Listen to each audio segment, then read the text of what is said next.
Il y a des rencontres qui font tout basculer. Bienvenue sur Tipping Point. Nous sommes Lucie et Romain, entrepreneurs convaincus que les entreprises et ses leaders jouent un rôle déterminant dans la construction du monde de demain. Un monde que nous rêvons plus juste, plus inclusif et plus respectueux. Nous dénichons pour vous des leaders inspirants et engagés. Ils ont à cœur de vous parler de leur tipping point, ces moments où tout a basculé pour eux. Peut-être deviendront-ils l'un de vos tipping points ? Bonne écoute !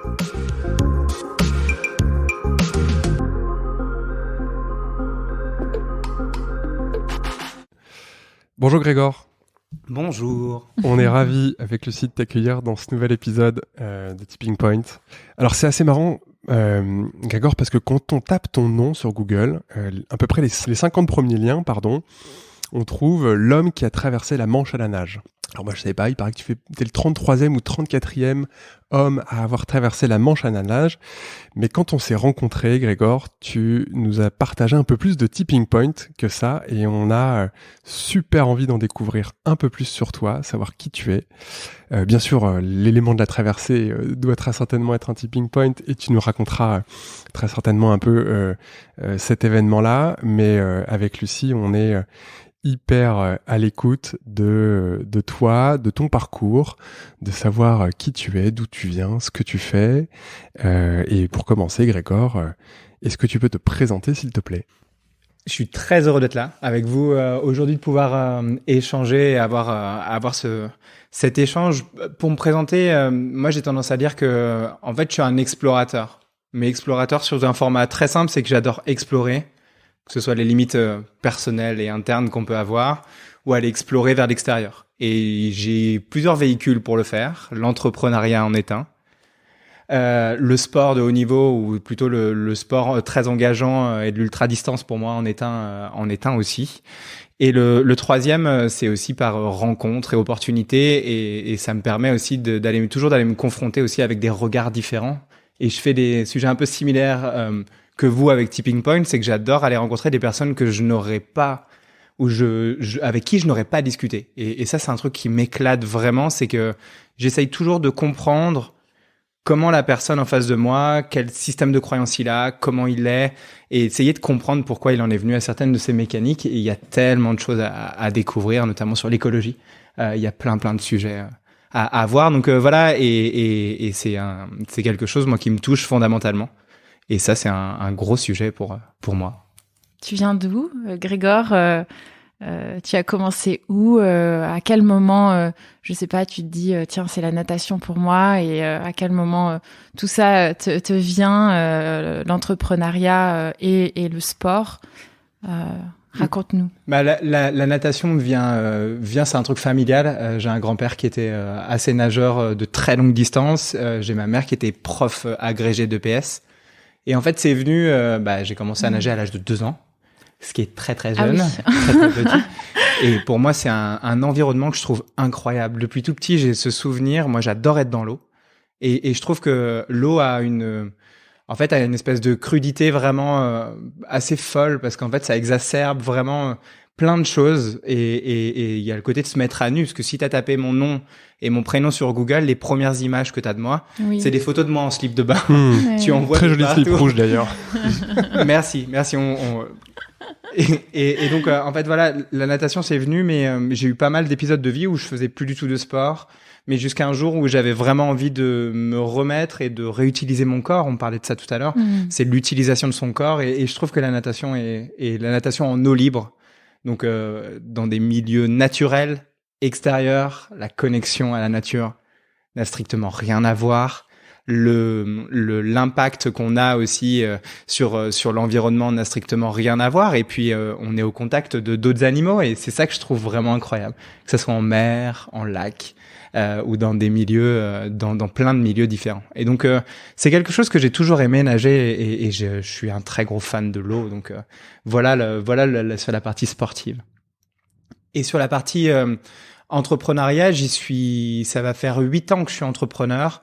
Entrepreneur, pour moi, c'est pas du tout une identité. Pour moi, l'entrepreneuriat, c'est un acte qui nous permet d'aller explorer et on parlait de limites, mais qui nous permet d'aller nous explorer. Et c'est ça que je trouve intéressant dans l'entrepreneuriat, c'est que ça permet en fait d'aller se frotter à des choses qui peuvent être compliquées pour nous et surtout à vouloir régler un problème.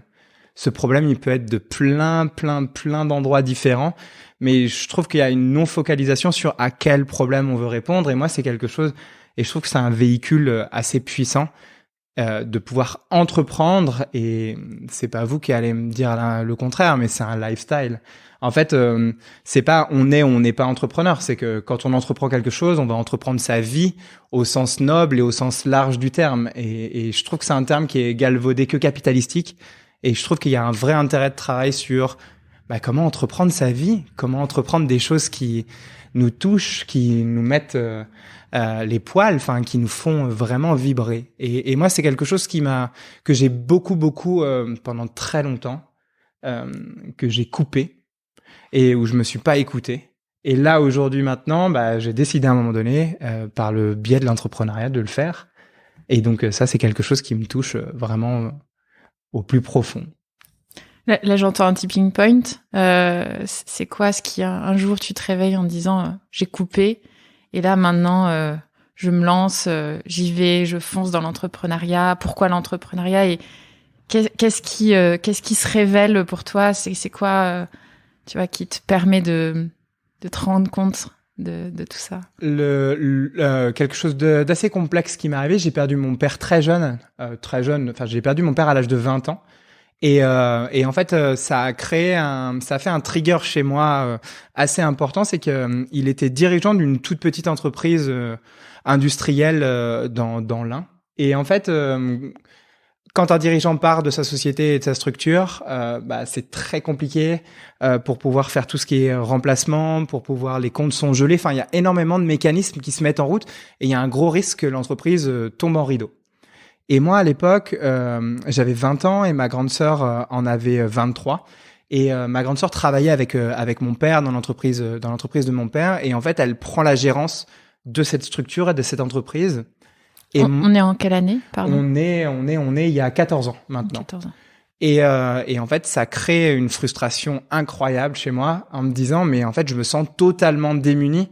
On va pas parler de l'aspect émotionnel de perdre une personne de sa famille, mais vraiment, je me sens totalement démuni à ce moment donné-là. Et je me suis dit, mais qu'est-ce que je dois apprendre ou qu'est-ce que j'aimerais apprendre? J'ai mis du temps avant de me poser cette question. Aujourd'hui, je peux le faire.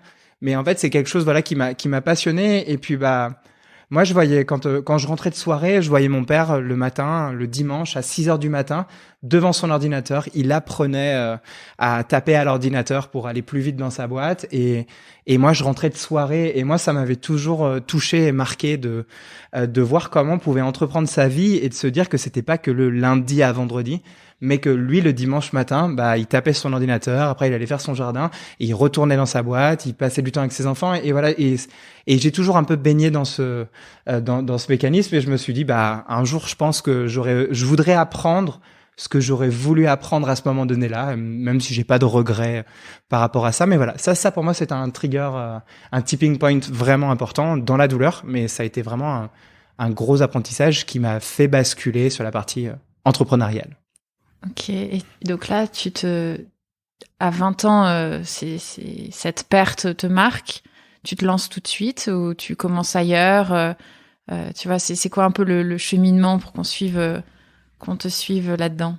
Le cheminement, c'est que juste avant ça, je passe à un bac général que je foire lamentablement.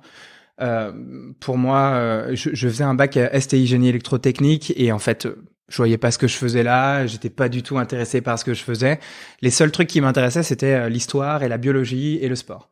C'était vraiment les 3 trucs qui vraiment, moi, me touchaient. Et en fait, je me suis laissé embarquer là-dedans et je foire lamentablement mon bac. Et c'est un apprentissage très intéressant parce que mon corps, à chaque fois qu'il y a quelque chose que je n'ai pas en adéquation avec mes valeurs, me le dit tout de suite. Mais quand il me le dit tout de suite, mais c'est de manière très virulente et très violente, mais c'est de pas avoir envie de se lever pour aller au lycée, c'est de se dire, d'avoir une voix constamment qui te dit, t'es pas à ta place, t'es pas à ta place, t'es pas à ta place. Donc, voilà ce qui se passe. Et mon père me conseille d'aller faire un bac professionnel en maçonnerie. Donc, je suis maçon de formation, j'ai un bac professionnel en maçonnerie. Et je suis très heureux de ça parce que j'ai appris à travailler de mes mains. Et j'ai appris, je peux construire une maison je peux construire un immeuble. Et moi, mon objectif quand je suis rentré dans ce bac pro, c'était d'apprendre à travailler de mes mains et deuxièmement de devenir conducteur de travaux en bâtiment.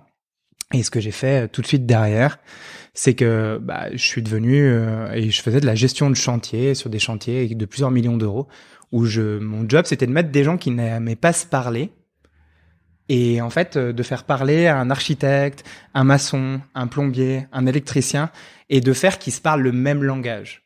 Juste dans cette salle-là, tu prends le menuisier extérieur, lui va parler en millimètres, le maçon lui va parler en centimètres. Juste ça, s'il y a une incompréhension, ça crée des grosses divergences, ça crée en plus dans un milieu très rugueux, masculin. Et en fait, le truc, c'est que t'apprends quand même très très vite à pouvoir gérer ce genre de choses. Donc j'ai continué mes études en conduite de travaux. Et à la fin, donc on me propose un CDI que je refuse. Pourquoi ? Parce qu'il y avait des gens bien meilleurs que moi sur le métier, qui étaient plus passionnés que moi et que je sentais que c'était pas ce qui me faisait vibrer complètement. C'était un choix très familial. Mon père m'avait poussé à faire ça parce que en fait, ça emmenait dans la construction, il va toujours y avoir de la sécurité. Donc, c'était de travailler pour que je puisse concrètement ne pas avoir de problème pour nourrir ma famille, pour déjà me nourrir moi-même. Et en fait, j'avais suivi cette voie toute tracée. Et on en a parlé, quand tu perds une personne aussi influente dans ta vie, moi, ça m'a totalement chamboulé. Et je me suis retrouvé dans un espèce de désert assez compliqué, qui est un désert de tristesse, un désert où il a fallu outrepasser ça. Et t'apprends pas à gérer un deuil, t'apprends pas à gérer ce genre de choses. Et voilà, et en fait, ça a créé énormément de frustration en moi. Et ça pour moi, si, ça a été vraiment des triggers intéressants. Et qui m'ont permis d'apprendre en profondeur et donc à m'emmener à m'ouvrir à d'autres choses et l'entrepreneuriat en a été un pour le coup. Cette période là où tu parles de désert, elle a duré combien de temps ? Elle a duré 8 ans. D'accord. 8 ans où je fais quand même des choses, 8 ans où je prends mon sac à dos et je pars voyager en commençant par un PVT en Australie, puis je voyage en Asie, je voyage en Océanie. Mon seul objectif était très simple à l'époque, c'était de payer mon voyage avec des jobs que je n'aurais pas fait en France. Donc, j'ai déménagé des pianos. Je suis allé travailler dans des fermes. Quelque chose d'assez aisé, puisqu'on le voit pas, mais tu fais 1m90, 1m95. 1m90. C'est ça, on a déménagé des pianos, des œuvres d'art dans des grandes tours. J'ai travaillé dans des fermes d'huîtres perlières. Enfin, en fait, j'ai fait plein de jobs où travailler dans des très très gros restaurants. Je suis un très mauvais serveur, mais c'est ça. La veste de certains clients s'en rappelle encore, notamment sur mon tout premier service. Oui. Mais en fait, voilà, j'avais été embauché dans un restaurant qui est l'équivalent de Bocuse pour nous. Et c'est quand même incroyable parce que juste avec du bagou et d'aller parler avec un anglais un peu particulier, ils m'ont tout de suite pris, ils m'ont donné ma chance et autres. Et en fait, voilà, ça m'a permis d'essayer d'aller tester, cranter des trucs que je n'aurais pas continué, mais c'était vraiment de tester ça. Et après, par rapport au gré des rencontres, c'est d'aller là où j'avais envie d'aller dans certains pays, je suis allé en Thaïlande, je suis allé au Cambodge, je suis allé vraiment voyager dans plein de petits pays et surtout toujours sac à dos et d'essayer de fuir mes compatriotes, même si je nous aime, mais c'était vraiment d'essayer de me mettre dans la peau et empathiquement dans la peau des personnes qui vivaient dans ce pays-là. Et ça, j'ai appris des choses qui étaient carrément et vraiment incroyable en termes de connaissances et autres. Mais j'ai appris un autre truc, c'est que tu peux avoir les mêmes problèmes à 10 000 km de là, tes problèmes seront les mêmes. Ouais, tu peux pas les fuir là pour le coup. Tu peux pas fuir. Et tu peux vraiment pas fuir, et encore plus c'est exacerbé parce que en voyage, la première chose que tu fais, c'est te nourrir, te loger et te blanchir. Et quand ça prend 90% de ton temps, à un moment donné, ça prend une grande partie de ton temps où tu as peu de sécurité. Et donc, tes problèmes sont encore là et les 10 derniers pourcents sont passés à essayer de régler ce que tu peux vivre, notamment la tristesse, notamment ces choses-là. Donc voilà, ça m'a permis de me dire à un moment donné, il faut faire un voyage intérieur, il faut arrêter d'essayer d'aller prendre à l'extérieur et d'aller cannibaliser ce qui se passe à l'extérieur. Et à un moment donné, il faut travailler sur soi et il faut vraiment le faire en profondeur. Et ça aussi, pour moi, ça a été un gros apprentissage pour le coup. Comment t'as fait? Parce que là, on a la démarche pour aller vers ce travail sur soi, travail en profondeur. Mais comment t'as travaillé justement sur toi? La lecture. En fait, la chose que j'ai regretté un petit peu, c'est de par mes études, c'est que mes études de bac pro en maçonnerie, elles poussent pas à la curiosité, elles poussent pas à aller étudier autre chose. C'est un métier qui est très physique. Et derrière, moi, c'est quelque chose qui m'a toujours manqué. J'adore des personnes qui sont véloces intellectuellement, avec lesquelles je vais pouvoir vraiment échanger. Et ça, je me suis un peu oublié dans ce fameux désert de tristesse. Je lisais plus. Je me sentais totalement creux. Je me sentais vide. Je me sentais que j'apprenais plus vraiment grand-chose et autres. Et en fait, ma sœur m'a tendu un livre qui est mon livre de chevet aujourd'hui, qui en fait, ce qui a drivé une grande partie de ma vie. Elle m'a tendu Le pouvoir illimité de Tony Robbins. Et en fait, quand j'ai commencé à ouvrir ce livre, depuis ce jour-là, c'est là où j'ai commencé vraiment concrètement à essayer de commencer à appliquer ce qu'il écrivait et ce qu'il mettait. Parce qu'en fait, je trouvais pas d'autre solution, et que ce soit dans mon environnement proche ou que ce soit de manière générale, même je m'étais beaucoup renfermé, et le jour où j'ai commencé à décrypter, à lire, là j'ai commencé à creuser vraiment beaucoup plus en profondeur mon système de valeurs, ce dont à quoi je croyais, les connexions que j'avais avec les différentes personnes, et c'est là où j'ai commencé à construire petit à petit. Mais voilà, c'est vraiment un chemin au long cours, même si on a tendance à avoir des objectifs très vite. Mais le kiff, il est quand même le chemin et la manière d'aller traiter ce chemin. Donc voilà, il a fallu que je travaille mon deuil. Il a fallu que je me dise que la vie allait être différente et qu'il fallait que je me mette à avoir, à être adulte en fait. Et ça, c'est un truc dont on parle très peu. Et aujourd'hui, moi, je travaille avec des gens de 60 ans qui se considèrent encore comme enfants. Et moi, ça m'a poussé vraiment à être adulte. Et ça m'a poussé à faire des choix d'adulte et à me débrouiller le plus rapidement possible, à commencer à faire mes choix de mes croyances à moi. Pas d'adulte sous le format couvert, t'es un adulte. Non, c'est vraiment de faire son choix de croyances. Et Freud le disait très bien. En fait, on devient adulte à partir du moment donné où on rejette certaines croyances familiales, où on prend nos croyances, celles qu'on garde familialement. Et puis le dernier point, ce que tu veux te faire et que tu veux te créer. Et donc il a été de commencer à travailler en profondeur là-dessus. Et donc la lecture. Et je me suis remis à lire énormément. Et ça pour moi, c'est un truc qui m'a totalement réouvert l'esprit. Vraiment totalement réouvert l'esprit. Tony Robbins, un pouvoir illimité, on le mettra les petits liens. Il y a d'ailleurs un super reportage sur Netflix qui s'appelle I'm Not a Guru. Ouais, bien sûr. Qui est assez extraordinaire, où on voit le pouvoir qu'il a. Après c'est aussi une sacrée entreprise ce qu'il a monté, mais c'est vrai que c'est assez il est assez puissant. Ouais. Je l'avais lu aussi ce bouquin, et il fait aussi partie de ces livres un peu totem référence. Tout à fait. Et puis il est pragmatique. Ouais. En fait c'est du test and learn. Enfin, il y a pas grand chose. On peut le trouver de plein de manières. Moi, je sais que le développement personnel passe aussi par la philosophie. Ça passe par beaucoup de livres aussi écrits sur la spiritualité. Enfin, en fait, il y a pas que ça. Mais à un moment donné, il y a du pragmatisme à avoir. Et en fait, c'est un système de répétition. Il réinvente pas la roue. Il va toujours t'emmener à répéter des choses et surtout à aller te questionner, à savoir comment tu fonctionnes. Et ça, moi, c'est un petit rêve. J'aimerais pouvoir écrire que chaque personne puisse écrire comment son cerveau fonctionne et comment on fonctionne par rapport à différentes périodes de sa vie.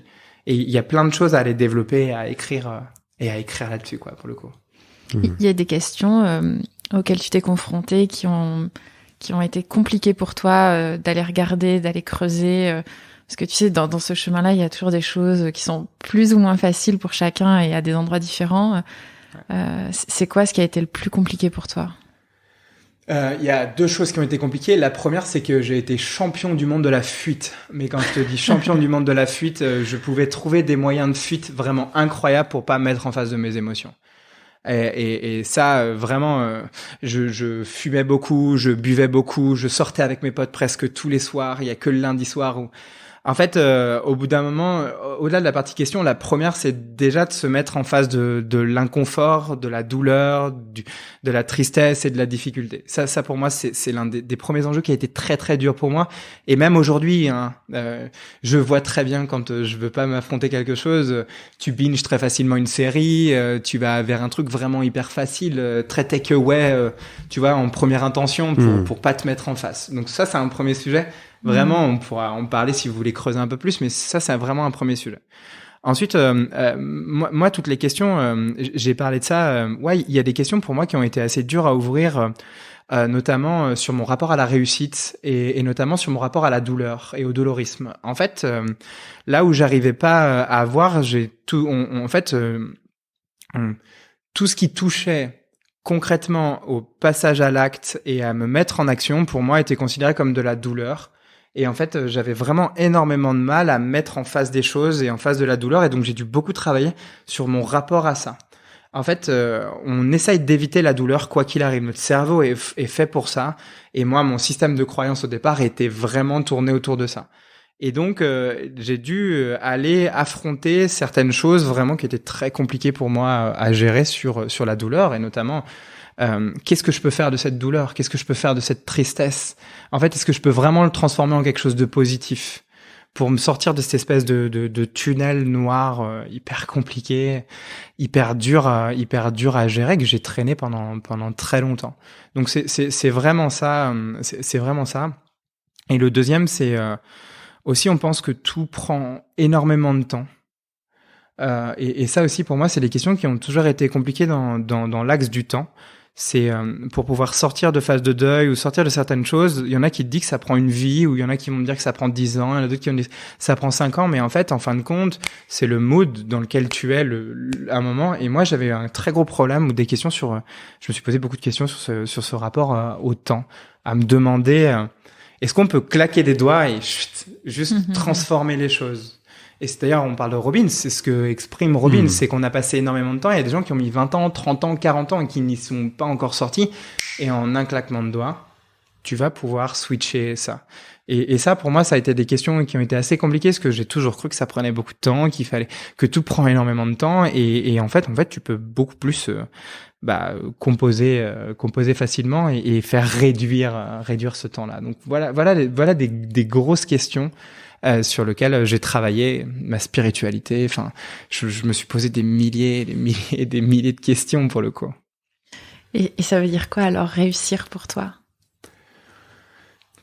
Pour moi, réussir, c'est de vivre en harmonie avec les valeurs que tu as choisies. C'est vraiment être aligné avec le système de valeurs qu'il a choisi, quitte à ce que ça puisse t'ostraciser de l'environnement dans lequel tu es. Et pour moi, la réussite, elle passe par là. Et pour moi, la réussite, elle passe par l'être. Elle passe moins par l'avoir. J'ai cette chance de pas vouloir forcément avoir des milliers de choses et autres. C'est pas un truc c'est pas un truc sur lequel je me polarise. Mais pour moi, la réussite, c'est d'être et en fait, essayer de kiffer les choses qui nous arrivent de manière quasi quotidienne, parce qu'on passe notre temps à nous projeter dans le futur et on passe notre temps à aller regarder le passé. Moi, j'ai plus tendance à voir le passé que le futur, ça dépend des jours, mais j'ai quand même cette tendance-là. Et c'est d'arriver à trouver ce moment, dans le présent, même si on vit des trucs durs, même si on vit des trucs qui sont complexes. C'est pour moi la réussite, elle passe par ça, d'essayer d'avoir le plus de gratitude réellement par les rencontres, par les choses qu'on va faire. Et elle passe aussi par le temps que tu passes. Va parler de travail, on va parler de ces choses-là, mais ça aussi, on passe des milliers d'heures au travail.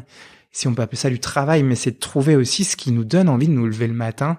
Et peut-être qu'un jour, ce qui nous donnait envie de nous lever le matin maintenant, nous donne pas envie plus tard. Et c'est de passer son temps à aller chercher ça, d'aller explorer. Et pour moi, c'est ça, la réussite. Pour répondre à ta question, pour moi, la réussite, ça passe par ça, pour le coup. Et c'est marrant parce que les gens le perçoivent, je veux pas faire trop de généralité, mais plutôt comme de l'échec aussi, de se dire en fait j'ai plus envie de me lever le matin, je suis pas à la bonne place, je suis pas au bon endroit, je suis en échec.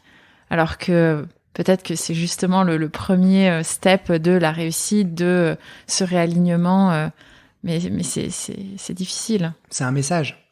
En fait, la douleur, moi j'ai mis du temps avant de comprendre. On parlait de la tristesse tout à l'heure, j'ai mis tellement de temps à comprendre que c'était juste un message.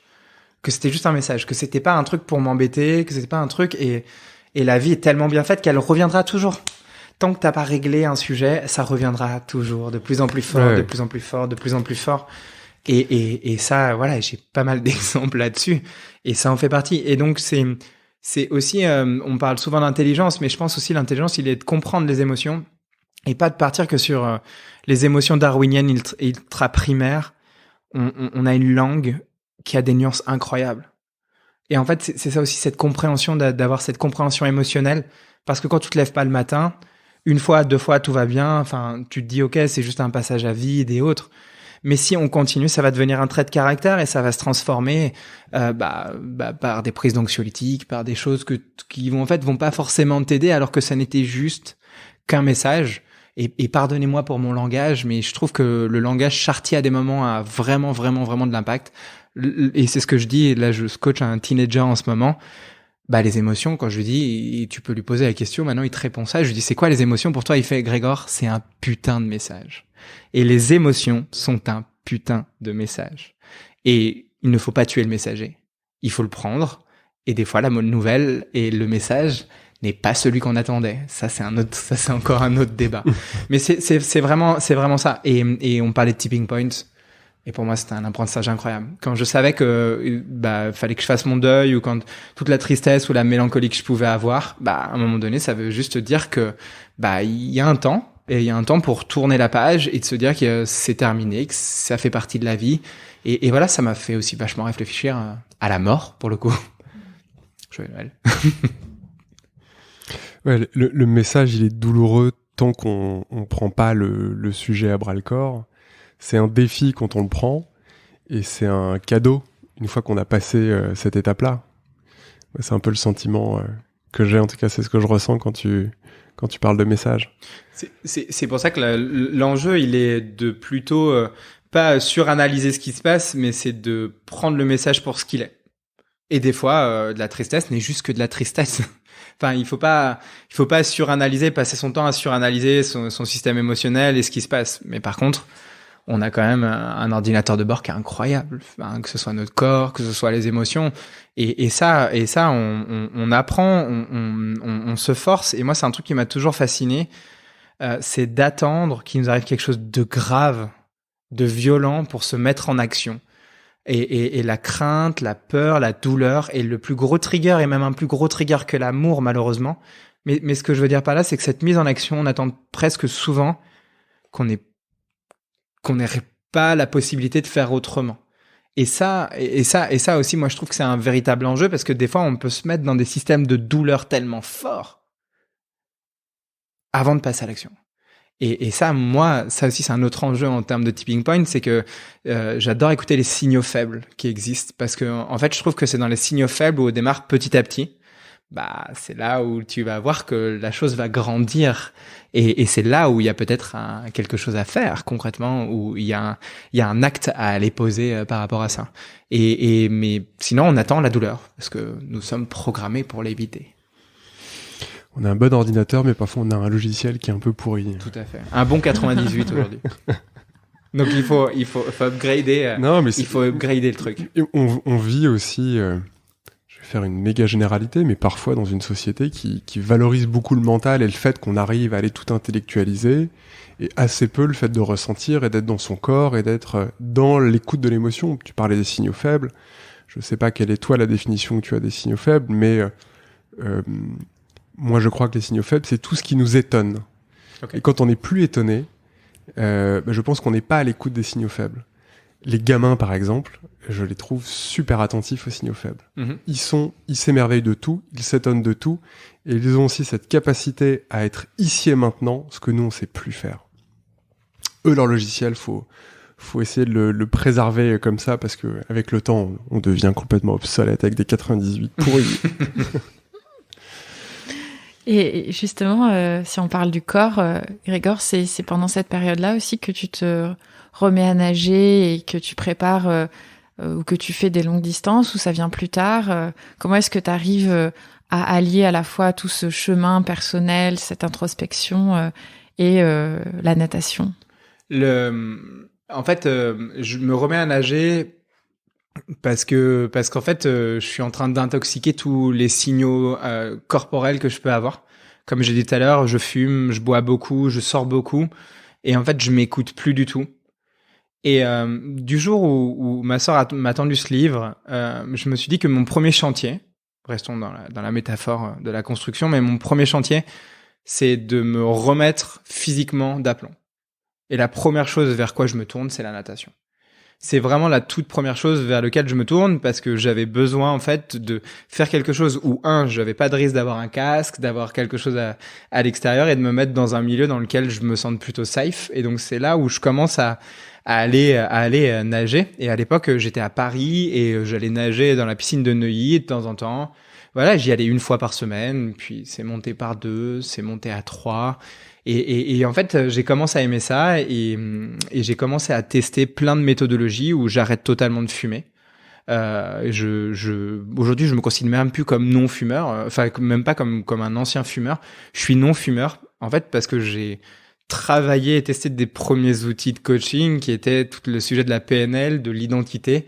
Et en fait, je commence à tester ça sur des choses hyper visibles. Vraiment, la cigarette, il y a rien de plus visible que ça. Et je commence vraiment petit à petit à me reshaper et à me sentir de plus en plus en forme et à essayer de reprendre de l'énergie.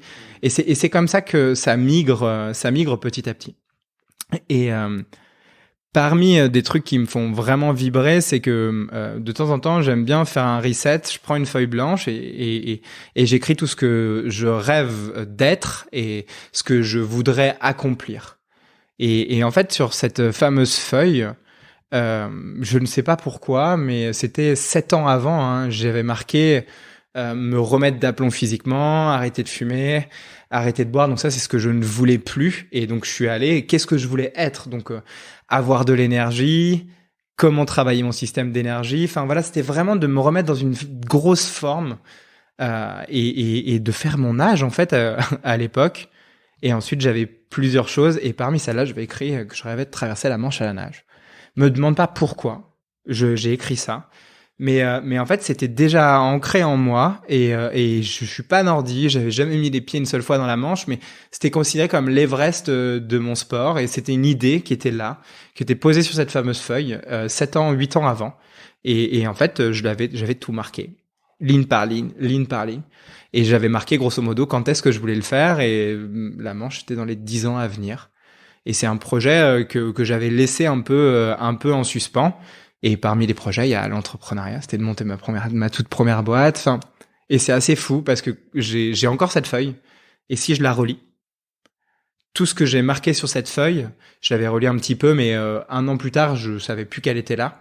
Tout ce qui a marqué cette feuille, il y en a bien les 7/8e que j'ai réalisé. Et en fait, ça emmène à un truc très bête. C'est que on est des animaux d'objectifs, on a besoin d'objectifs, on a besoin de choses palpables pour pouvoir s'inspirer ou pour pouvoir aller chercher. L'objectif permet en fait concrètement de se mettre en action, même s'il est oublié, même si pour l'instant au départ la Manche en faisait pas partie, mais voilà, c'est comme ça que petit à petit je suis allé cranter et que je suis monté en puissance sur des objectifs de plus en plus extraordinaires. Donc là, c'est quoi ton conseil? On met sur pause le podcast, on prend une feuille blanche, on écrit ses rêves, ce qu'on a envie de faire, qui on a envie d'être, et après on réappuie sur play quand même pour finir. Là, on prend 10 minutes, on prend une feuille blanche, on prend de la musique vraiment pas bouleversante ni quoi que ce soit, mais assez neutre. On évite d'avoir ses enfants autour et autres. Et on peut le faire de 2 manières. Une manière qui est très simple, c'est on marque qui je rêverais d'être. Et moi, je donne des exemples. Avoir une grosse énergie. Être en pleine énergie. En fait, pour moi, c'est un truc qui m'a toujours fasciné de me dire comment tu peux être constamment en grosse énergie. Et donc après, derrière, tu vas dérouler ce que tu veux. Ça va être l'alimentation, ça va être plein de choses différentes. Qu'est-ce que tu aimerais être? Qu'est-ce que tu voudrais faire? Donc 5 minutes, et le dernier 5 minutes, qu'est-ce que tu voudrais avoir, parce qu'il y en a qui travaillent sur l'avoir aussi, et donc c'est de d'écrire et de prendre son stylo et de le laisser courir au maximum, de pas se brider, de mettre des trucs même improbables, même complètement fous, mais d'écrire un maximum, et voilà, au bout de ce quart d'heure, de laisser reposer un tout petit peu et de commencer à sélectionner et à les mettre dans le temps et à les sélectionner. Et ça, petit à petit, c'est vraiment quelque chose qui en fait, va permettre de se mettre en mouvement. Et combien de personnes que j'ai la chance de coacher aujourd'hui qui viennent vers moi en me disant « Grégor, j'arrive pas à réaliser mon objectif, j'arrive pas à faire ça. » Et en fait, l'enjeu, il est pas de viser un objectif, mais c'est qu'est-ce que tu peux faire tout de suite maintenant. Oui, concrètement. Parce que sur cette liste-là, il y a des choses qui sont activables tout de suite. Bien sûr. Même si c'est pas activable tout de suite, tu décomposes. Et tu commences à prendre vraiment le tout premier truc. Et moi, je vous parle du sujet énergétique. La première chose, c'est d'arrêter de fumer. Ok. Je suis parti à la Fnac. Je suis allé acheter le livre d'Allen Kerr, qui est juste incroyable pour ceux qui veulent arrêter de fumer. Et en moins de 3 jours, c'était terminé. Et en fait, voilà, y a à des moments, il n'y a pas besoin de processer, de suranalyser le truc. C'est la mise en action qui va emmener et aller se confronter petit à petit. Et le fait d'écrire ça et d'écrire ce qu'on voudrait, en fait, c'est juste assez incroyable. Et pour le coup, ça a plutôt bien fonctionné. Et donc, tu montes ta première boîte avant de traverser la Manche. Ouais. C'est ça. Oui, tout à fait. C'est quoi la première entreprise que tu montes? Première entreprise que je monte, donc comme j'ai dit tout à l'heure, donc je suis maçon et conducteur de travaux. Vous allez voir, le pitch a été fait, refait, surrefait, mais ma grand-mère était tombée dans son logement et je me suis demandé comment je pouvais adapter correctement le logement des seniors en situation de dépendance. Et c'est avec la rencontre d'un ergothérapeute qui, lui, va adapter le logement. On a monté un diagnostic pour le compte des assureurs, des mutuelles et des caisses d'assurance de retraite pour qu'elles puissent donner des vrais conseils de valeur pour que les personnes restent le plus longtemps possible. Si tu vois, par exemple, la petite marche que tu as juste derrière toi, c'est un killer de seniors. Et en fait, il y a plein de petits points comme ça à connaître et que tant qu'on n'est pas dos au mur, on ne s'en préoccupe pas. Et donc, mon premier grand rêve était de monter le métier de care manager, qui sont des métiers qui existent en Angleterre, qui commencent à arriver en France, là, maintenant. Et à l'époque, je me dis, qu'est-ce que je dois apprendre, de qui je dois m'entourer, et surtout, comment je mets en action mon sujet. Donc, j'ai eu la chance de rentrer à l'incubateur de l'EM Lyon à l'époque, par la fenêtre, parce que j'avais besoin de m'entourer, parce que j'avais besoin de créer un réseau pour commencer à développer ça. Et voilà, et petit à petit, j'ai commencé à lire, à continuer à lire et à apprendre et à développer cette première entreprise où on est monté, c'était une tout petit, on est monté jusqu'à 5 et on n'a pas réussi à faire une POC viable. On n'a pas réussi à prouver qu'il y avait un marché solvable. Il y a un marché, il y a un besoin, il y a un problème, 2 millions de logements adaptés en France, aujourd'hui encore maintenant.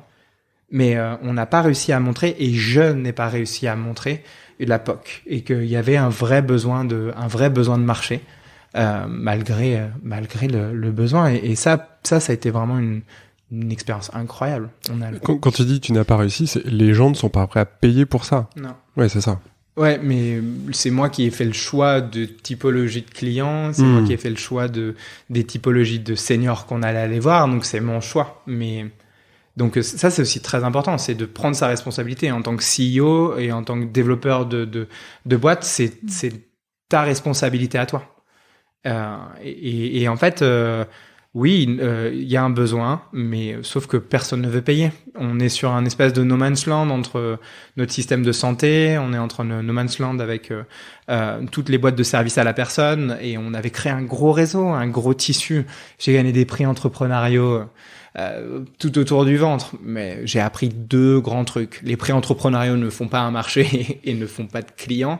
Et deuxièmement, c'est que même si je voulais pivoter ou même si on me mettait de l'argent sur la table pour aller développer, je ne saurais pas comment rentrer sur ce marché. Je ne sais pas comment rentrer sur le marché du diagnostic ou pouvoir donner cette solution-là. Et ça, voilà, débrancher une structure quand tu passes 95% de ton temps, c'est assez compliqué. Ça a été une période assez compliquée, mais j'ai tellement appris, j'ai appris tellement de belles choses à faire, ne serait-ce que même de prendre un projet, d'aller le pitcher, d'aller chercher des investisseurs et d'aller toucher aussi des grands comptes, parce qu'en moins de 2 ans, on a réussi à rentrer très rapidement dans des grands comptes et commencer à essayer de développer la solution. Mais il y avait pas suffisamment c'était pas suffisamment poussé. Même s'il y a un besoin, on s'est rendu compte que les personnes font quelque chose de leur logement quand ils n'ont plus le choix. Vraiment, on parlait tout à l'heure du trigger de la douleur. Le trigger, il est là. Il est quand ma grand-mère est tombée dans son logement, c'était à ce moment-là où on a cherché des solutions, mais pas avant et pas après.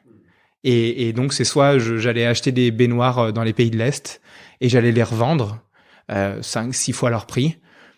J'ai marché, c'est un bain de sang, il n'y a pas vraiment de valeur ajoutée, même s'il y en a qui font excellemment bien leur travail. Et d'un autre côté, soit je débranchais. Donc j'ai fait un premier choix qui a été de débrancher cette première boîte. On avait rentré du chiffre d'affaires, mais pas assez pour prouver qu'il y avait un marché, qui allait vraiment exploser. Voilà, on a fait des. Je me souviens même à l'époque, c'était sous l'époque de François Hollande, il y avait une loi qui allait passer un peu comme le bilan bucco-dentaire pour les personnes de 14 ans.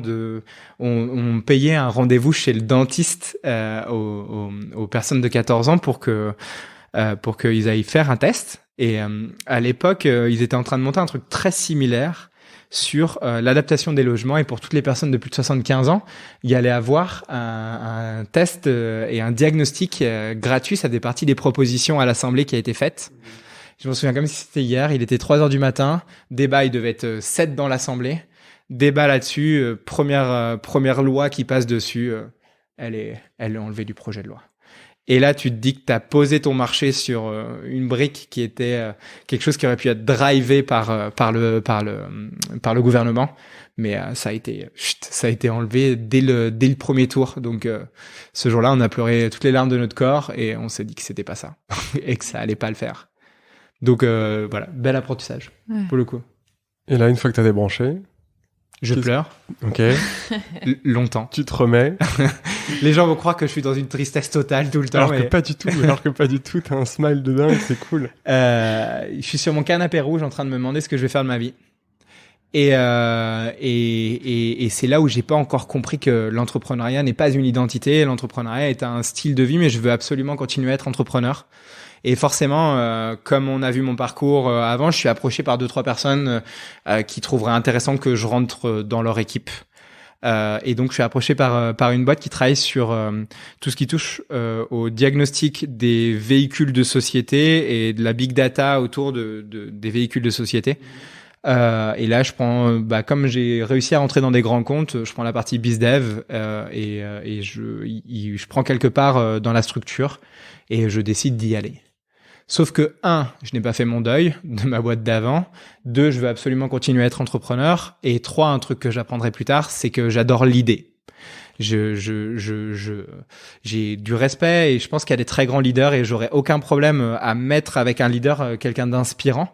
Mais là, pour le coup, j'ai pas trouvé quelqu'un avec lequel j'avais un vrai sparring et ça devait se faire plutôt dans l'autre sens puisque moi j'étais numéro 2 à l'époque de la structure. Et le troisième truc, c'est que, comme je l'ai dit tout à l'heure, quitte à faire des erreurs, je préfère que ça soit les miennes et je préfère assumer jusqu'au bout tout ce que je fais. Et je trouve que le rôle de CEO donne ce sésame de pouvoir vraiment gérer et d'assumer ce qu'on fait, même quitte à aller dans le mur, mais au moins, c'est toi qui y es allé et tu peux assumer jusqu'au bout. Et aujourd'hui, quand je dis ça aux étudiants ou quand je dis ça avec des très grands entrepreneurs avec qui je travaille, on s'associe pour des valeurs, on se dissocie pour des valeurs. Je me suis associé pour des valeurs et je me suis dissocié pour des valeurs. On n'avait pas du tout les mêmes envies, les mêmes objectifs de vie. Et voilà. Et en fait, ça s'est retrouvé concrètement à avoir une boîte qui commençait à fonctionner, mais on délivrait pas au niveau, et on parlait de délivrer, mais on délivrait pas au niveau des clients sur lesquels on avait commencé à travailler. Et en fait, on s'est rendu compte qu'on avait des valeurs qui étaient totalement divergentes dans notre rapport au leadership, dans notre rapport au développement de la structure. Et ça s'est très, très, très très très mal terminé parce que des pactes d'associés qui étaient pas signés correctement, parce que des règles du jeu émises qui étaient pas celles qui étaient émises. Donc enfin voilà, on s'est retrouvé dans une situation où moi j'ai voulu partir et ça a été très compliqué. En plus, quand il y a de l'argent, on avait levé un peu d'argent, de la politique derrière. Et c'est toi qui sors. Et j'imagine aussi un peu d'affect, parce que si tu t'associes pour des valeurs, c'est que tu as aussi de l'affect derrière. Bien en sûr. tout cas, tu mets du cœur. Donc, Et le truc, c'est que je suis très binaire. C'est pour ça que je fais très peu de side projects, parce que je suis très entier. Je fais du 0 ou du 1. Et c'est compliqué parce que quand tu débranches à 95% ta boîte, tu débranches à 95% ta boîte. La personne qui partage ta vie, elle a compris que c'est 95% pas de ton temps, mais ça va faire une grande partie de ma vie. Et là, c'est pareil. Je me suis donné à 100% dans le truc jusqu'à que j'écoutais pas ma petite voix qui me disait, mec, t'es pas à la bonne place. C'est pas un truc pour toi. C'est pas un truc dans lequel tu vas t'épanouir. En plus, t'as pas fait le deuil de ta boîte juste avant. Et donc, le jour où j'ai débranché, ça s'est très, très mal terminé. Mais un apprentissage de fou sur la manière de s'associer. Et même moi, quand je me suis associé la première fois. Enfin, voilà, ça m'a permis de me dire, et là, on parle de tipping point, mais ne pas hésiter à exprimer ses règles du jeu. Et on a des règles du jeu qui sont totalement loufoques.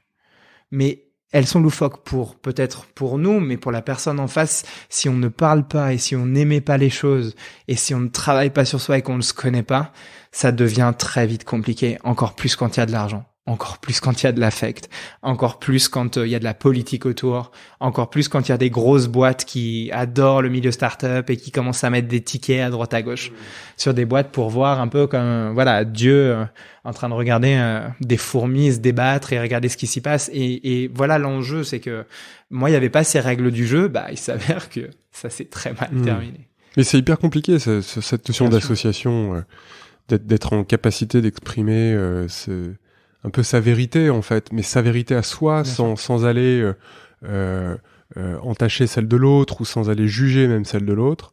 Il faut être capable quand même d'avoir créé une sphère de confiance hyper forte. Et moi, c'est ce que je vois parfois, c'est que le projet, l'engouement, l'énergie, etc., fait qu'on a envie de s'associer, puis on se dit, ok, je peux faire un peu cet effort sur cette partie-là, puis moi, je crois que sans l'avoir dit, l'autre fera quand même l'effort sur cette partie-là. Et en fait, une vérité qui n'est pas dite n'est pas vraie. Moi, je me souviens, c'est une personne qui m'avait coaché, qui m'avait dit ça, une vérité qui n'est pas dite n'est pas vraie. Et c'est hyper compliqué de créer cet espace de confiance pour pouvoir tout se dire. Mais si on fait pas ça... En amont. Avant de commencer. L'association ne durera qu'un temps. Bien sûr. Mais ça va, comme le disait Feu, mon père, ça va bien sans le dire, mais ça va mieux en le disant. Ouais. Et moi, je suis très étonné très souvent dans mes coachings de personnes où il se dit, ouais, mais moi, je pense que un tel va dire que tu lui as demandé. Ben non. Ben voilà. En fait, à un moment aussi, il faut pas hésiter à dire et à demander et à exprimer ses besoins et à exprimer. Peut-être qu'on n'a pas les mêmes règles du jeu, mais c'est ce qui en fait nous relie en tant qu'être humain et en tant que société. Ce sont les règles. Le cadre. Le cadre, mais aussi les règles que tu as à l'intérieur. Certes, il peut être vraiment épais, mais sauf que en association, même en relation amoureuse, en relation de manière générale, si on n'exprime pas nos besoins, même parce qu'on a toujours tendance à avoir les pink glasses, tout va très bien, c'est trop beau, c'est trop bien, c'est génial, on monte une boîte de ouf, on va lever des millions, on veut faire la licorne, tu veux faire une licorne, prends ton animal fétiche. Mais en fait, ce que je veux dire par là, c'est que l'enjeu, il est aussi, à un moment donné, tu peux faire la plus belle licorne du monde, mais à un moment donné, si tu kiffes pas et si tu mets pas des règles du jeu dessus, tu peux faire la plus belle licorne, faire le plus bel exit de la planète, et franchement, très très grand respect, mais t'as quand même tout le chemin en amont. Et le chemin, il passe par des règles, et elle passe par des règles du jeu. Donc on peut utiliser n'importe quoi. Moi, j'appelle ça de l'hygiène de vie, et c'est vraiment d'aller émettre ça. Et ça, pour moi, ça a été un vrai apprentissage. Dans la partie, c'est que j'aime l'idée, c'est mon truc, j'adore ça. Et c'est pour ça que j'ai été élu depuis le collège jusqu'au lycée, même quand je me présentais pas, j'ai été élu délégué de ma classe et j'ai jamais compris pourquoi. Et en fait, au bout d'un moment, je commençais à comprendre pourquoi. Et ça, même quand je me présentais pas. Et en fait, l'enjeu, il est aussi celui-ci, il est bien de se connaître et à un moment donné de faire ses propres choix.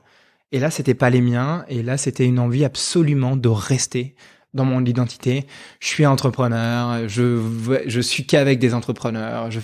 Et pour moi, ça a été, enfin, voilà, au bout d'un moment, ça m'a pas appris grand chose. Donc, et ça m'a pas permis de payer mes dettes aussi. Parlons-en au bout d'un moment, parce qu'on parle de toutes les réussites et les exits qui correspondent à 2%, et 2%, je suis très sympa, mais qui prend 98% des journaux. Les 2% prennent 98% des journaux et on parle pas des autres. Et ça aussi, c'est un enjeu. Combien se sont retrouvés en slip sur leur canapé à chialer avec des dettes et du négatif sur leur compte en banque? En fait, il y a aussi tout cet enjeu, tout cet enjeu-là à comprendre. C'est au-delà de l'entrepreneuriat, je vais pas utiliser le terme risque parce que je trouve que c'est pas un risque en tant que tel. Mais par contre, c'est un enjeu qu'il faut bien arriver à mesurer et bien arriver à comprendre. Et que peut-être on n'arrivera pas à trouver le modèle ou la manière de pouvoir y accéder. Et donc ça aussi, c'est un véritable sujet. Donc voici la magnifique deuxième boîte créée. Donc là, si on écoute, je suis vraiment un bon loser des familles. Mais j'ai quand même bien appris. J'ai quand même bien appris en échange et aussi dans les relations, même si ça s'est très mal terminé et que je pense qu'on va pas se regarder correctement quand on va se croiser dans la rue, je le remercie. Mais c'est très dur à dire, mais pour le coup, je le remercie. Parce qu'en fait, j'ai appris plein de trucs sur moi et il m'a appris plein de choses. Et même si c'est encore compliqué émotionnellement, j'ai dû travailler beaucoup de sujets, mais pour le coup, je le remercie. Parce que ça m'a permis d'aller cranter et d'aller chercher des trucs encore plus fous et de me réaliser moi et que j'étais pas à ma bonne place. Et c'est pas parce qu'on réussit qu'on a sa place. À la place qui nous touche et qui nous prend vraiment complètement, quoi. Et donc voilà la création de ma deuxième structure. J'en ai une petite troisième aussi. Très très rapide. La troisième, j'avais des dettes. Il fallait que je me paye rapidement parce qu'il fallait que je mange, parce que je suis allé faire des jobs vraiment très compliqués pour moi, ça a été très très dur de gérer ça. Je suis contre le gaspillage alimentaire et je suis allé travailler dans une boîte qui faisait des mariages. Et le premier jour, à 6h du matin, alors que je me sentais comme le plus gros loser de la planète, on m'a demandé de jeter 200 kilos de nourriture. Et là, dans ma tête, ça me faisait du bien parce que j'étais dehors et que je faisais plein de trucs, enfin, je bougeais mon corps.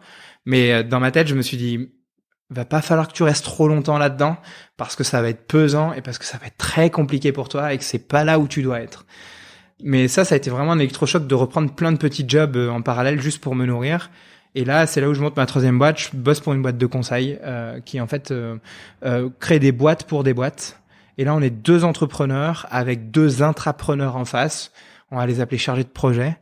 Et en fait, on nous demande d'aller travailler sur un sujet qui est la dynamisation des centres-villes et de partir d'une feuille blanche, un truc que j'adore.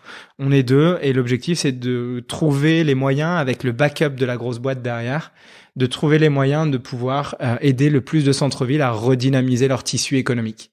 Je vais pas vous mentir, c'est pas un sujet sexy, c'est pas un truc qui moi me porte, mais par contre, il y a un truc qui m'éclatait vraiment, c'était d'aller comprendre les problèmes des personnes en face de moi. Et ça, c'est un truc que j'adore, c'est de poser des milliers de questions et de comprendre intellectuellement quel est le problème, qu'est-ce qu'ils faisaient, et notamment là, avec des commerçants. Et c'était très intéressant d'aller voir ça et d'aller voir aussi tout le système politique autour qui gravitait autour. Et moi, mon job, il était de designer ce système et de prendre la grosse boîte en backup comme un investisseur. Et c'est une boîte. En 1 an, on a vendu à 2 villes un système de cartes de prépaiement, mais en intégrant les GMS aussi à l'intérieur. Et en fait, c'est une boîte aujourd'hui qui est devenue une filiale d'un gros groupement d'électricité de France qui s'appelle EDF et qui en est devenue une business unit à part entière et qui fonctionne plutôt bien aujourd'hui. Donc voilà, j'ai appris là sur ce sujet. Voilà, j'ai appris aussi à gérer des intrapreneurs. en face de moi. Et ça, pour moi, ça m'a aidé après, par la suite.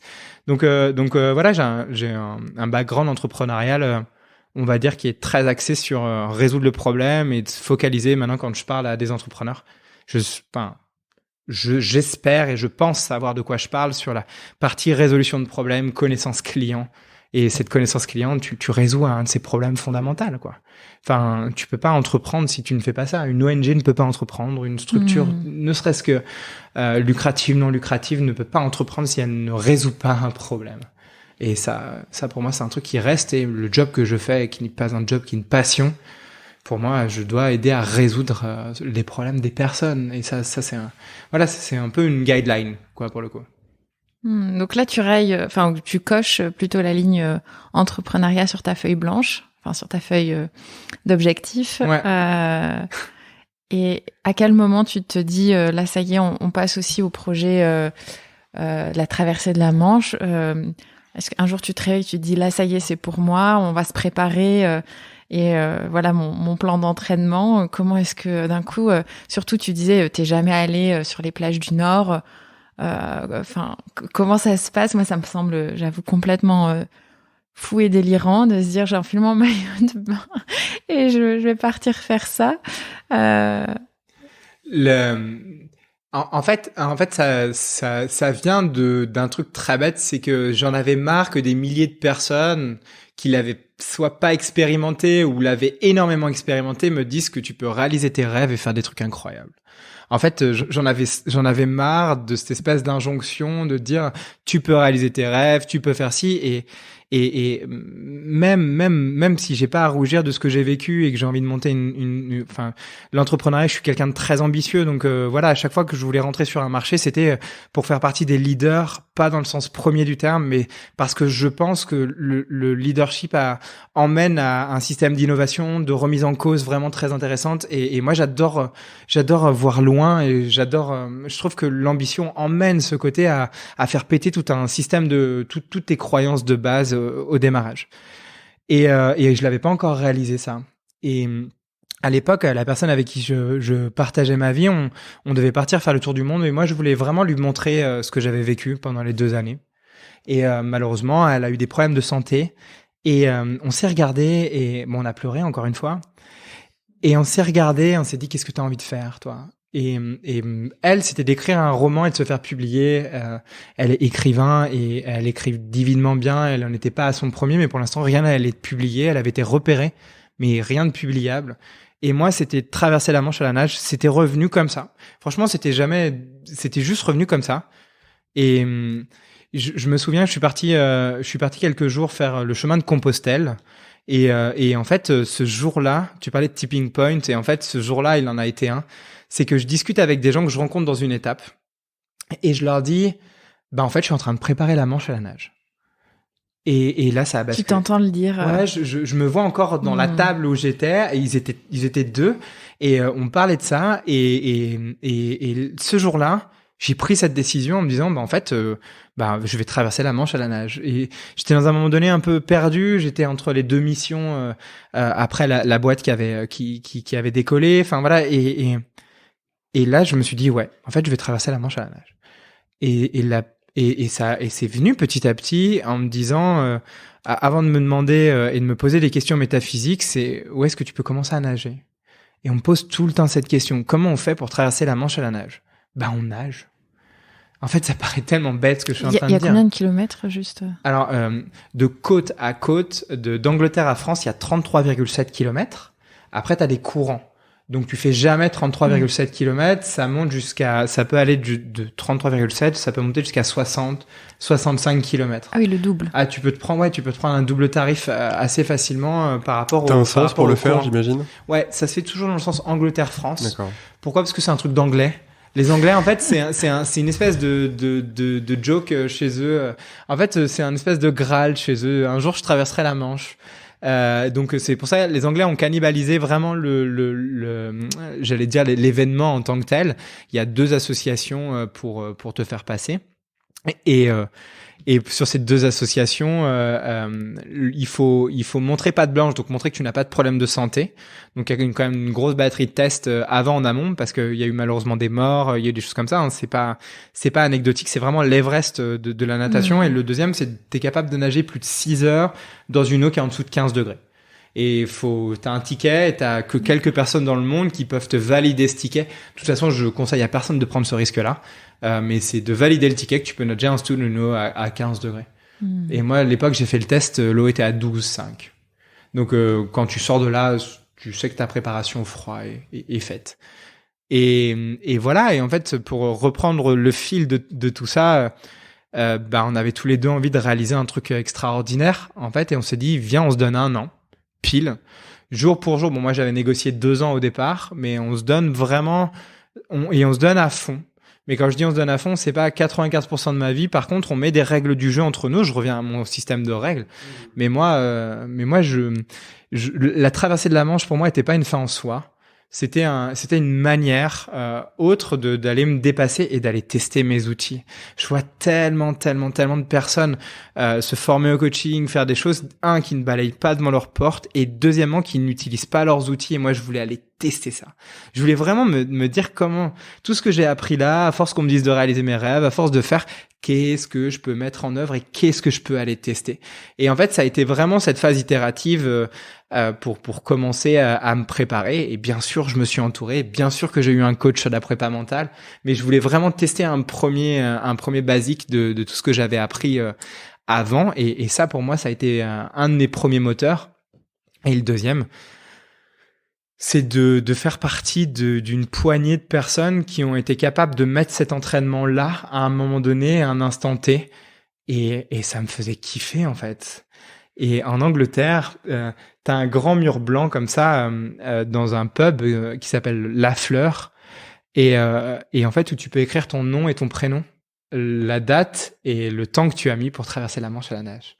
Et en fait, je voulais faire un truc qui était plus grand que moi, et ça me faisait kiffer de me dire un jour que mes petits-enfants, si l'eau a pas monté trop haut, que mes arrière-petits-enfants aillent voir ce truc en disant, ouais, t'as vu, papy, il était là, et un jour, il a marqué son nom. Et c'était même pas un truc de dire parce que papy l'a fait. Mais non, en fait, le kiff, c'était de me dire que, voyez, en fait, c'est possible. On peut réaliser ses rêves. Mais carrément, on peut réaliser des trucs, on peut réaliser des trucs incroyables juste en mettant le travail, l'abnégation et l'autre, parce que voilà, il y a un taux d'échec de l'ordre de 85%. Hein. Si on fait le parallèle entrepreneurial, t'as une plus grande chance de pas réussir que de la réussir.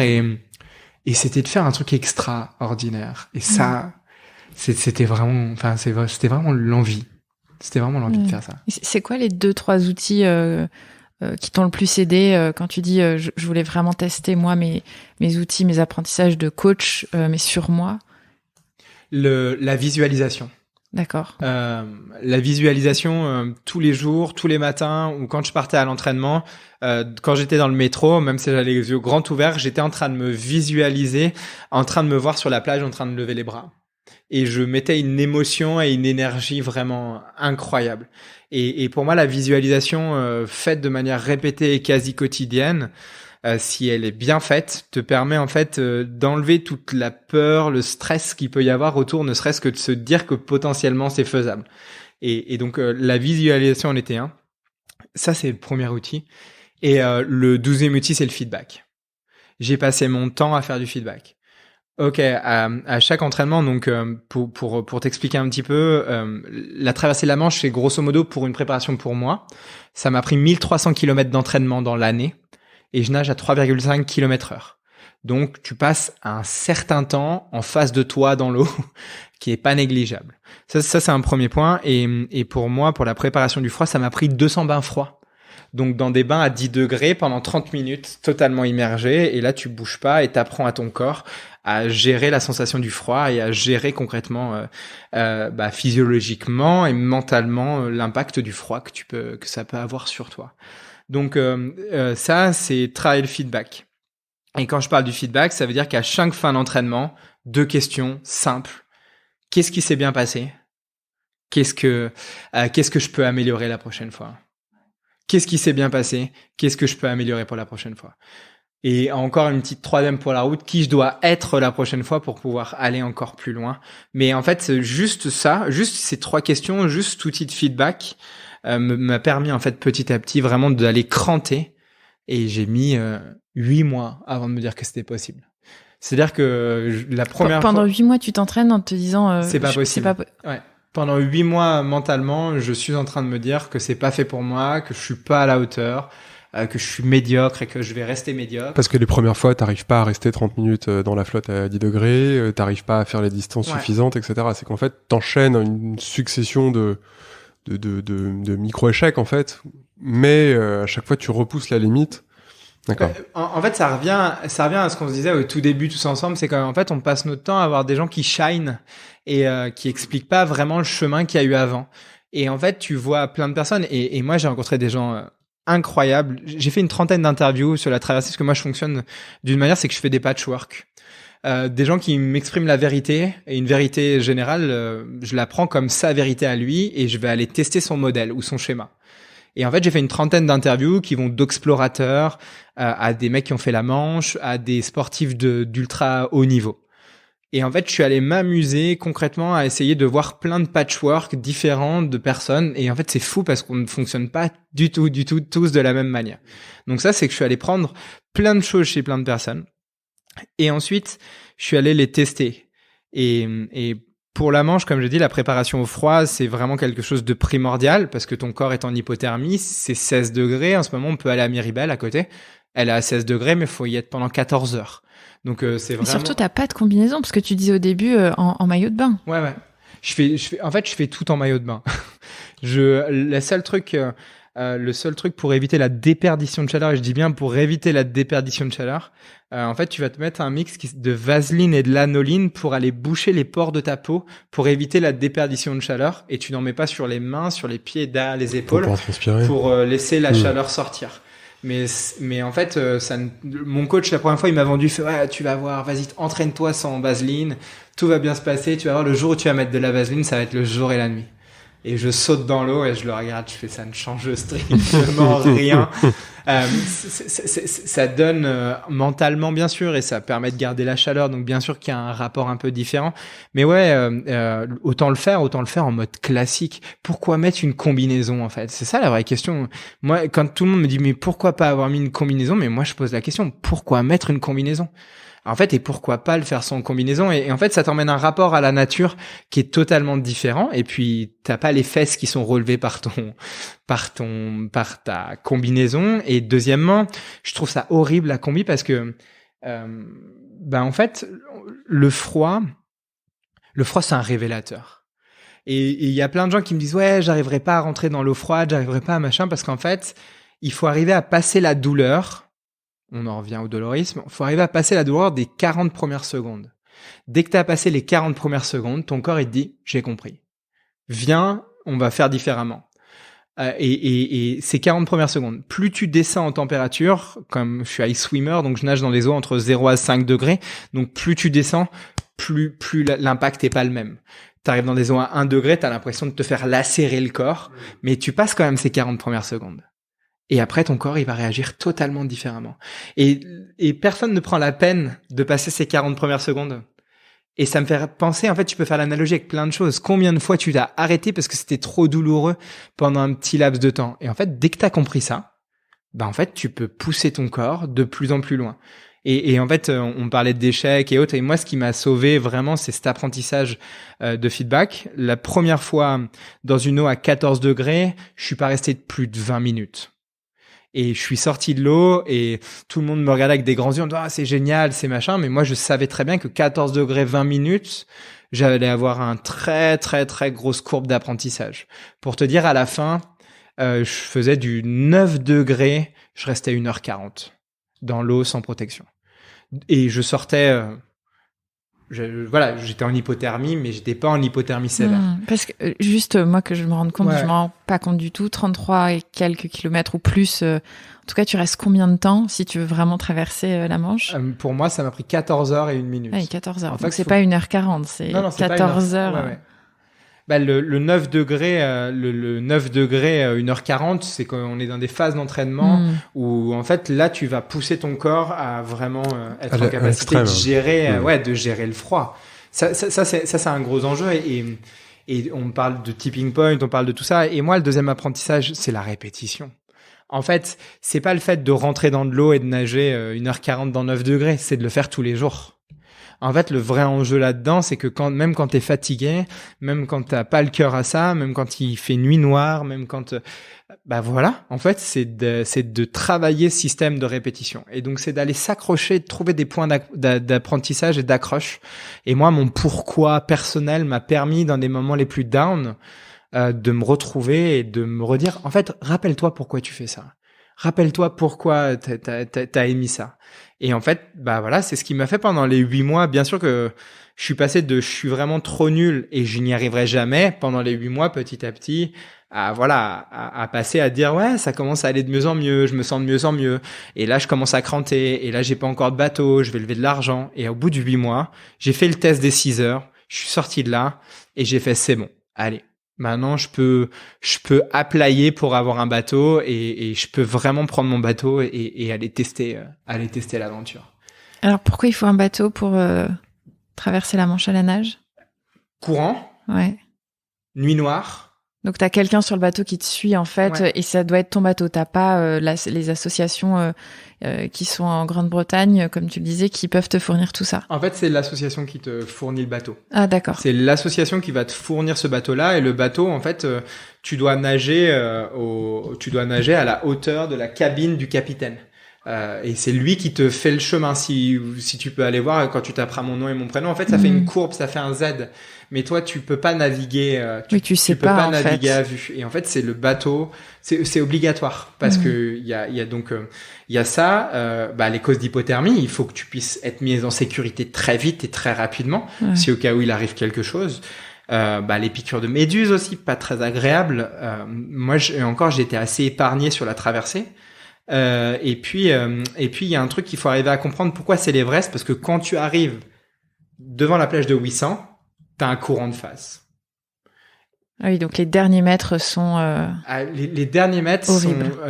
Sont la règle numéro 1 de tout nageur qui arrive sur la traversée, c'est surtout ne regarde pas la plage. Bon, toi, la première chose que tu fais, c'est que tu regardes la plage, bien évidemment. Et mentalement, tu te dis, c'est trop bien. Tu vas arriver à traverser la Manche. Alors que c'est pas terminé. Tu vois ton bateau tourner à 180 degrés, et là, tu sais que t'as 2 choix, c'est binaire. Soit t'es capable d'accélérer, soit t'es pas capable d'accélérer. Et il y a des gens qui se sont fait arrêter à 400 mètres de la plage, à 500 mètres de la plage. Mais sauf que c'est pas les 500 mètres de piscine. C'est les 500 mètres de t'as un courant de face et t'avances centimètre par centimètre par centimètre par centimètre. Et là, t'as ce moment où, en fait, à 400 mètres de la plage, le bateau te laisse aller c'est tout même seul. plus à 3 km. D'accord. Alors, le bateau n'a pas le droit de s'approcher parce que c'est des anciens chalutiers de pêche. Il n'a pas le droit de s'approcher à plus de 400 mètres et il sort une toute petite esquif où ils sont 2. Moi, il y avait mon coach et un des officiels pour aller valider. Et pour valider, c'est simple. Il faut sortir de l'eau et mettre les pieds dans du sable sec pour lever les bras. Et dès que le bateau sonne la corne, c'est que c'est terminé. D'accord. Mais par contre, il faut arriver à te relever. Et comme t'as plus de sang dans les jambes, il faut arriver à te relever et arriver à te mettre debout. Donc voilà, il y a plein de petits trucs comme ça. Et donc vraiment, c'est d'arriver sur cette plage à la fin, c'est vraiment d'être capable d'accélérer.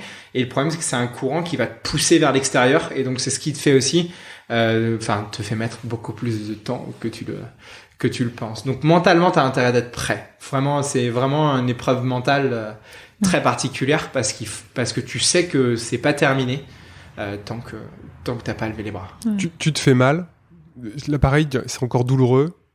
C'est peut-être une question idiote, mais parce que là, tu faisais 1h30 dans une flotte à 9. Bon, là, t'es à 14. C'est presque le Club Med, là. C'est les Bahamas. C'est là, pareil, t'as encore une notion de douleur physique. Non. Parce qu'en fait, moi, j'ai pris ça et j'ai décomposé ça et d'aller vivre le plus d'expériences possible, plus dur, avant même la traversée. En fait, pour moi, la traversée, c'était un non-événement. Pour beaucoup, c'était un événement, mais pour moi, c'était un non-événement. Parce qu'en fait, quand tu fais 1300 km d'entraînement dans l'année, qu'est-ce que c'est 42 bornes par rapport à 1300 km? En fait, j'ai désémotionné totalement l'épreuve en tant que telle. Donc, en fait, les moments de douleur ou les douleurs physiques, déjà, en plus, je fais un sport où t'es dans de l'eau froide, donc la douleur passe beaucoup plus vite. Donc, ça, c'est plutôt sympa. Par contre, je suis allé mettre dans des conditions beaucoup plus difficiles. Ouais, je suis allé faire donc forcément du ice swimming dans des eaux à 2 degrés où là, je nageais 10 minutes, un quart d'heure. Donc là, tu ressors, tu sais ce que c'est que le froid et tu ressens ce que Leonardo DiCaprio a vécu dans le Titanic, quoi. Mais en fait, l'enjeu, il est concrètement de comprendre les différents mécanismes qui sont là. Et ensuite, après, je suis allé nager dans plein de conditions différentes. La nuit. Pour ceux qui ont peur, t'es en open océan, donc il fait une nuit noire autour de toi. Donc ça, c'est plutôt intéressant à gérer. T'as un lâcher prise à apprendre. Je suis allé nager dans des conditions de tempête pour apprendre à gérer les notions de vagues, de ressac, de comprendre comment j'allais réagir et comment j'allais trouver ma glisse. Donc en fait, j'avais déjà vécu énormément de choses. D'accord. Donc il y a pas vraiment de douleur en tant que telle. Juste par contre, les derniers moments sont engageantes, très engageantes. Il faut y aller, quoi. J'imagine qu'on t'a posé 1000 fois la question, mais tu ressens quoi à l'arrivée sur cette plage-là? De la rage. En fait, quand je pose le pied sur le sol, je suis dans un autre monde et en fait, j'ai envie de crier, quoi. Et en fait, je crie un espèce de cri primal de rage parce que j'ai tellement mis d'intensité dans ce que je faisais. Ça, c'est le premier truc. Et ensuite, le deuxième truc, c'est de l'amour. En fait, de l'amour pour la personne avec qui j'étais. Quand on se serrait dans les bras, je me souviens exactement ce qu'on a pu se dire. Et c'était un kiff incroyable. Vraiment incroyable. Et je parle d'amour avec ma famille, avec ma mère et ma sœur qui étaient là aussi. Et sur le bateau, il y avait encore mon coach. Et quand je monte sur le bateau, je partage ça avec lui. Il s'est quand même cogné des centaines de kilomètres avec moi, en kayak, en plein hiver, à côté de moi. Et il y a ce partage-là. Je vécu une bromance, c'est incroyable. Et voilà, c'est une foultitude d'émotions qui était vraiment, vraiment assez forte. Et ce qu'il faut savoir, c'est que tu peux pas rester sur la plage en France. T'es considéré comme sans papier. Ça aussi, travail assez important. Alors que tu es français? Alors que tu es français, parce que tes papiers sont enregistrés en Angleterre. Et puis on arrive à Sandgate. Donc, sans papier, ça résonne plein de choses autour. Donc, voilà, ça c'est un autre sujet. Mais on rentre et en fait, je suis obligé de rentrer en Angleterre sur le bateau. Et donc, je suis obligé de reprendre le bateau. Il me ramène en Angleterre. Et là, j'ai ressenti un sentiment de complétude incroyable. C'était assez fou. Je regardais la France partir et je me suis dit pendant l'heure et demie qui arrive là, il peut rien m'arriver. Et job done, quoi. Enfin, vraiment un truc assez incroyable où tout se relâche et tout retombe et c'était un sentiment vraiment assez fou et je suis resté sur ce nuage pendant une dizaine de jours derrière. Enfin, t'as traversé la Manche à la nage, quoi. Et tu fais OK. Alors qu'il y a 1 an et demi, t'étais en train de te demander ce que t'allais faire de ta vie. Et c'est vraiment assez, c'est incroyable. C'est incroyable. C'est des sensations qui sont assez. C'était en quelle année? En 2019. 2019. Ouais, donc il n'y a pas si longtemps que ça. Non, c'est présent, présent dans ma tête. Ça a fait une grosse, ça va faire 2 ans bientôt. Le 21 août 2019 à 17h05. Je suis arrivé sur la plage de Ouessant. Et je suis parti à 2h du matin en Angleterre. Incroyable. Et alors après, est-ce que tu reprends une feuille blanche? Est-ce que tu peux réécrire des rêves quand t'as réalisé ça? Ou simplement ça te donne peut-être plus de confiance aussi, d'assurance en toi pour la suite? C'est sûr que c'est un socle qui est plutôt intéressant. Mais moi, c'est un socle perso. En fait, moi, c'était vraiment un truc assez perso au départ. Donc, aujourd'hui, certes, sinon on se verrait pas si j'avais pas fait ça et autres. Donc, certes, ça m'a permis d'apprendre énormément de choses. Mais c'est pas parce que tu as traversé la Manche à la nage que les choses vont être plus faciles à côté. Par contre, ça te continue à travailler une éthique de travail. Tu continues vraiment à poser plein de choses en te disant, maintenant, t'as envie de réaliser quoi? T'as envie de faire quoi? Et moi, c'est pas par un truc sportif. C'est, en fait, mec, tu peux réaliser des trucs incroyables. Donc ouais, j'ai reposé, j'ai mis du temps. Ça a été très dur l'après parce que j'ai pas vécu que par ça, mais en fait, ça a vraiment bouleversé ma vie et ma manière de voir les choses. Et en fait, j'ai repris une feuille blanche et j'ai reposé des nouveaux rêves. Et j'en ai plein. Je rêve de remplir la salle 3000 et de faire une conférence de coaching et de développement perso pour aider le plus de personnes de cette planète à réaliser leur vie, à se réaliser dans leur vie et à trouver la place dans lequel ils ont envie d'être et qui sont alignés à leurs valeurs. Donc ouais, je pose plein de trucs. Ouais, carrément, ça t'aide quand même. Enfin, franchement, ça débride pas mal de choses quand même, assez facilement. Mais c'est tout un espèce d'enjeu parce que ça peut aussi mettre la pression, ça peut mettre plein de choses.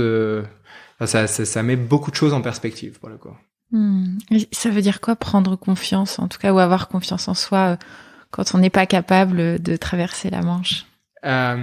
Ça veut dire essayer de faire un pas chaque jour et essayer de s'améliorer chaque jour. Et la prise de confiance, elle se fait dans l'action en fait.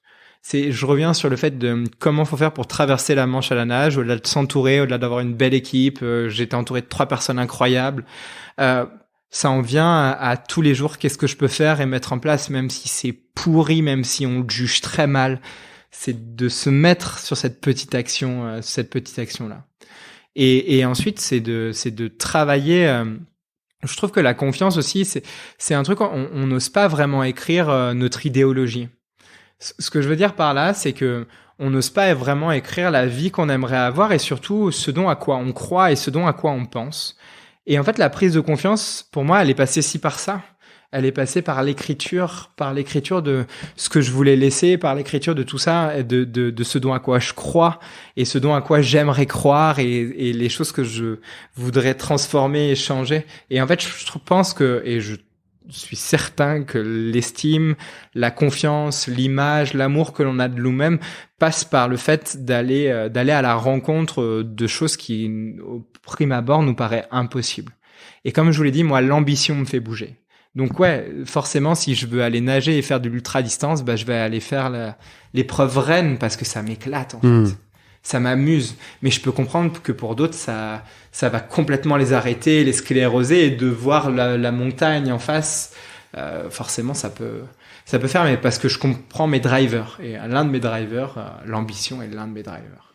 Oui, puis on peut aller juste au premier camp de base déjà et voir après ce qui se passe. On n'est pas obligé de viser le sommet tout de suite. Mais et vraiment, je le dis, mais il n'y a pas de problème. Tout le monde, on n'est pas obligé de traverser la Manche à la nage. Enfin, non, mais sérieusement, moi, je prône pour trouver sa Manche à soi, à trouver le truc qui se fait vibrer. Moi, je l'ai trouvé dans plein d'autres choses. Par exemple, dans la lecture, j'ai lu tous les Rougon-Macquart. C'est bête, c'est trivial, mais comme je vous l'ai dit, j'ai voulu me remettre à lire. Et en fait, voilà, pour moi, c'est une forme de manche, parce que quand tu ne lis pas pendant 7 ans ou peu, et que t'es dans un désert intellectuel, le jour où tu vas te dire que tu vas te cogner Zola, et que tu vas te cogner les 21 romans des Rougon qui font entre 400 à 700 pages, c'est une manche comme une autre. En fait, c'est de trouver les trucs qui vont être mis au service de ce qu'on a envie de faire et de ce qu'on a envie de réaliser. Et voilà, moi, aujourd'hui, je coach et j'ai envie de faire partie des meilleurs coachs de ma génération.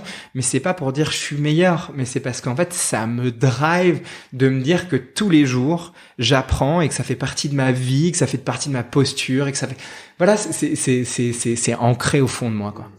J'ai enfin trouvé quelque chose où je pose toujours des questions et toujours un peu dérangeantes aux gens autour de moi, et j'ai trouvé enfin ce dont pourquoi je pouvais être payé. Ta juste place, comme tu disais tout à l'heure. En tout cas, j'en suis sur le chemin, et ça, c'est trop cool. Et ça, c'est incroyable. Et franchement, j'aurais pas parié 7 ans avant, ou quand j'étais sur mon fameux canapé, ou quand ma sœur m'a tendu ce livre, à me dire que j'aurais fait autant de choses que ça. Monter, voyager. Enfin voilà, c'est ce voyage qui est juste incroyable, et de le tester, quoi, et de le tenter. C'est quoi ta définition du leader ? Ma définition du leader, ouais. Ma définition du leader, en fait, ça vient à 2 choses. C'est un juste équilibre entre montrer ce que l'on croit et vraiment de le montrer par les actes et d'avoir la capacité d'ouverture d'être empathique avec d'autres. En fait, c'est un juste équilibre entre mettre et montrer, quitte à ce que ce soit difficile et complexe, mais cependant aussi d'essayer d'être dans une espèce d'ouverture. Donc moi, je vois le leader un peu comme un funambuliste, mais qui va prendre le lead et qui va se mettre devant. Et moi, je vais même pousser ça. Je pense qu'il faut développer un espèce de leadership qui est plutôt positif et vertueux. En fait, c'est qui se met au service de. Mais on aura toujours besoin de personnes qui vont ouvrir, montrer la voie, se mettre en avant et prendre les décisions, des fois à la place de. Il y a beaucoup d'études qui ont été développées là-dessus et en fait, je crois qu'un leader a ce rôle-là. Il a ce rôle de montrer, de croire et voilà, et de toujours d'être dans cette espèce d'équilibre. Voici ma définition du leader. Alors, qu'est-ce qu'on te souhaite pour la suite? Qu'est-ce qu'on me souhaite pour la suite? On me souhaite de pouvoir remplir un jour la salle 3000, en fait. C'est vraiment ça, la prochaine. Pour moi, c'est comment dire, c'est l'image. C'est l'image, c'est vraiment de pouvoir, parce que je me suis rendu compte du pouvoir de coacher en live. Et tu parlais de Robbins et autres, et moi j'ai eu cette chance de pouvoir le faire, et je me suis créé cette chance aussi de pouvoir le faire. Et je trouve que il y a un truc dans le développement personnel qui est intéressant, c'est que ça mélange deux choses. Ça mélange la connaissance profonde, l'intellect en tant que tel, d'avoir une réflexion philosophique, d'aller pousser les choses, et ça mélange une autre casquette que j'adore, qui est la casquette de la maçonnerie, qui est du faire, qui est du créer, qui est de se mettre en action, qui est du concret. Et je trouve que c'est ce que les Américains font plutôt bien, c'est qu'à un moment donné, on a toujours tendance à croire que tout est dur, tout est complexe, tout est difficile. Ouais, il y a de la complexité, mais il y a des choses qui sont beaucoup plus simples que l'on peut penser. Et moi, j'adore cette espèce de mélange et j'adore ce paradoxe. En fait, moi, les paradoxes m'éclatent. C'est d'aller voir des deux côtés de la balance et d'essayer de comprendre les deux côtés de la balance. Et moi, c'est un truc qui m'éclate. Donc, qu'est-ce qu'on peut me souhaiter? C'est de continuer à étudier et surtout d'un moment donné, de continuer à pouvoir aider le plus de personnes sur cette planète à trouver sa place. Et si je peux les aider, si je suis la bonne personne pour les aider, ça serait vraiment, vraiment incroyable. Donc, voilà, c'est ça. Et surtout de continuer à être curieux. Et que je puisse vraiment continuer à vivre de ce que j'aime concrètement et de ce qui me fait rêver. Génial, merci beaucoup Grégor. Plaisir. Je pense qu'on a voyagé avec toi, avec l'explorateur, comme tu te décris au début, explorateur du monde, mais explorateur de son propre chemin. Et c'est vraiment pour ça aussi qu'on crée Tipping Point. Pour donner l'envie d'aller explorer, de trouver le chemin, chacun le sien, en étant inspiré par des leaders dont tu fais grandement partie. Mille fois merci.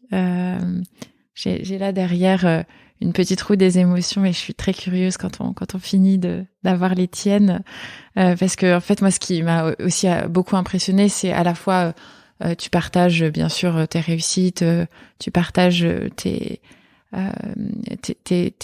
douleurs et d'entendre, parce que on ne voit pas Grégor là, mais c'est vrai que tu es quand même très grand et de dire moi je pleure, en tout cas d'arriver à montrer et à verbaliser aussi simplement que tu le fais ta propre vulnérabilité qui vient sous-tendre après tous les succès, toute ta réussite aussi. Moi je trouve ça à chaque fois extrêmement courageux. Et je pense que Romain et moi, on te remercie beaucoup de partager ça avec nous, parce que c'est pas forcément simple. Il y aurait tellement de sujets, notamment la masculinité en fait partie. C'est beaucoup de questions que je me suis posées là-dessus, notamment dans les temps qu'on est en train de vivre et de ce rapport-là. Donc les émotions, les hommes ont des émotions, et ça c'est trop cool. J'ai vu tellement de mes pairs ne pas pleurer, ne pas me montrer leurs émotions, que je pense que c'est quand même super important. Voilà, je vais pas aller plus loin. Mais merci de ton retour. Merci Grégor. Merci à toi. À bientôt.